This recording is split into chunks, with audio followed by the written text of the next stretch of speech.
Hello everyone, welcome back to my channel. और मैं आपके लिए लेके आया हूँ जनसत्ता एडिटोरियल।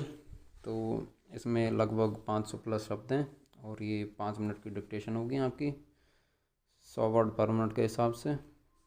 तो सभी लोग रेडी रहें, आपकी डिक्टेशन शुरू होगी 10 सेकंड बाद।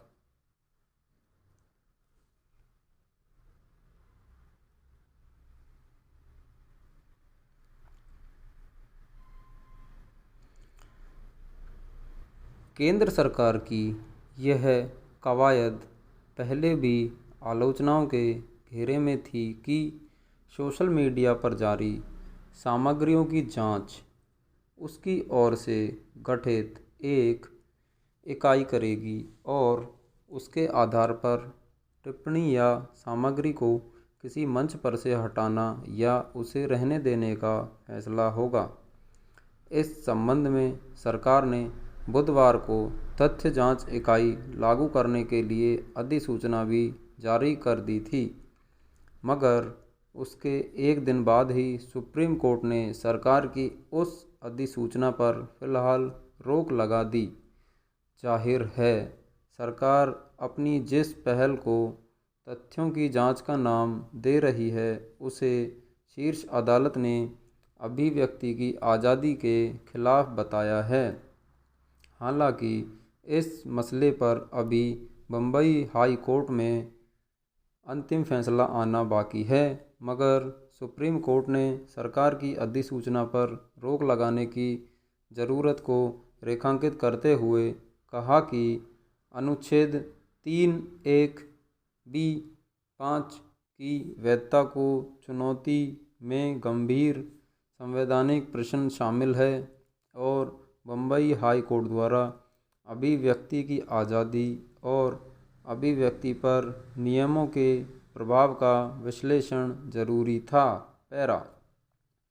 आज अभिव्यक्ति के मंचों का स्वरूप जिस तरह बदला है और अलग अलग तरीक़ों से अपनी बात कहने की कोशिश की जाती है, सरकार ने तथ्य जांच इकाई से संबंधित जो अधिसूचना जारी की थी उसके मुताबिक वह इकाई सोशल मीडिया के विभिन्न मंच मसलन फेसबुक, एक्स या इंस्टाग्राम आदि पर डाली गई सामग्रियों की निगरानी कर सकती है और किसी जानकारी को फर्जी और गलत बता सकती है। अगर वह तथ्य जांच इकाई किसी सामग्री पर आपत्ति जताती है तो सोशल मीडिया के संबंधित मंच को न सिर्फ उसे हटाना होगा बल्कि उसके इंटरनेट पते यानी URL को भी प्रतिबंधित करना होगा। सवाल है कि सरकार के मातहत काम करने वाली एक एजेंसी आखिरी तौर पर यह कैसे तय करेगी कि कोई सामग्री गलत या सही है।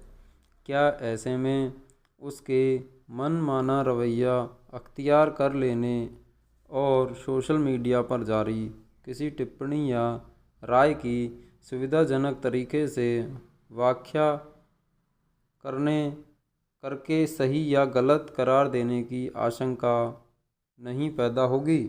पैरा।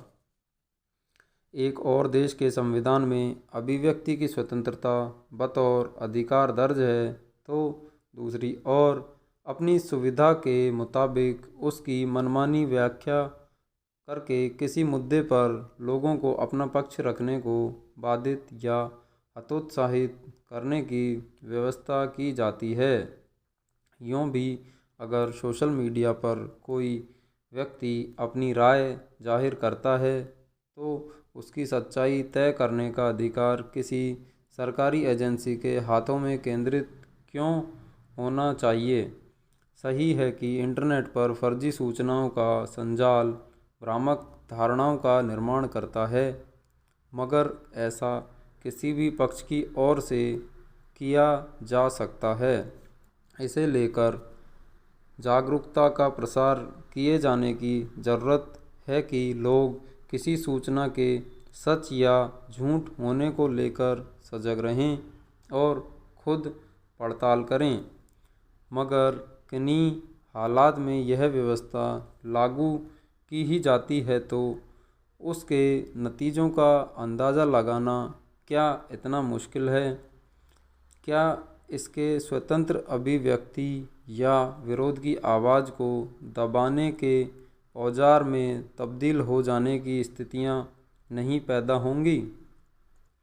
कहीं भी लोकतंत्र तभी जिंदा रहता है जब वहाँ पक्ष और विपक्ष के बीच अलग अलग मसलों पर बहसें होती हैं और अभिव्यक्ति की आज़ादी के साथ विमर्श होता है। इस लिहाज से देखें तो तथ्य जांच इकाई के मसले पर सुप्रीम कोर्ट का रुख जरूरी और स्वागत योग्य है। स्टॉप।